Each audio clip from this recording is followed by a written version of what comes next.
ఒక చిన్న గ్రామంలో రవి అనే యువకుడు ఉండేవాడు. అతను చదువులో మంచివాడే కానీ ఎదిగే అవకాశాలు లేకపోవడం వల్ల జీవితంలో ఏమైపోతానో, అతని కుటుంబం ఏమైపోతుందో, ఆర్థికంగా బలహీనమైపోతుందేమో అని బాధపడుతూ ఉండేవాడు. ఒకరోజు గ్రామంలో ఒక పెద్ద వ్యాపారి సుబ్బారావు గారు వచ్చారు. వారు గ్రామ యువతకు ఉచిత శిక్షణ ఇస్తామని చెప్పారు. అందరూ వెళ్ళినా రవి మాత్రం నా దగ్గర తగినంత పరిజ్ఞానం లేదు, నేను చేయలేను అంటూ వెనకడుగేశాడు. ఈ మాటలు విన్నటువంటి సుబ్బారావు గారు నవ్వుతూ, నీవు ప్రయత్నించకపోతే విజయం ఎలా వస్తుంది అని అన్నారు. ఈ మాటలు రవి మనసులో మార్పుంది.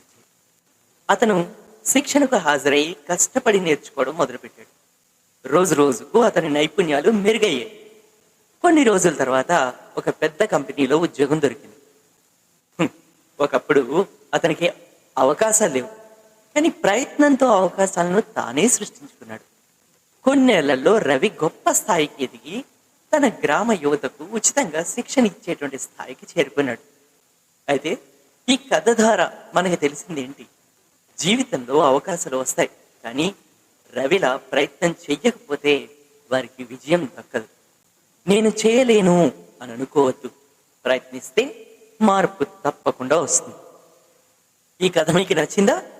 నచ్చితే మరిన్ని స్ఫూర్తిదాయకమైనటువంటి కథలు కావాలంటే చెప్పండి. ఈ కథకి ఒక లైక్